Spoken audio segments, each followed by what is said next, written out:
In this video, I'm gonna perform the Wi-Fi speed test on Samsung Galaxy Z Flip 8. I also performed a similar test on my computer just to compare results. So let's get right into it. We're gonna test the download speed, and while of course we can also perform the upload speed as well.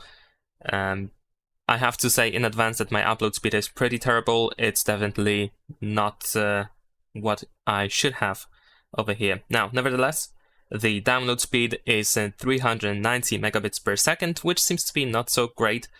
But if I compare it to my computer, on my computer I managed to get 930 megabits per second, so you can see that the difference is quite significant. The upload speed on my phone and on my computer is the same, but like I said, my upload speed is pretty terrible, so I don't think you should consider this upload speed to be actually the limit on this phone. It's definitely higher than that. And that's pretty much it. Leave a like and subscribe.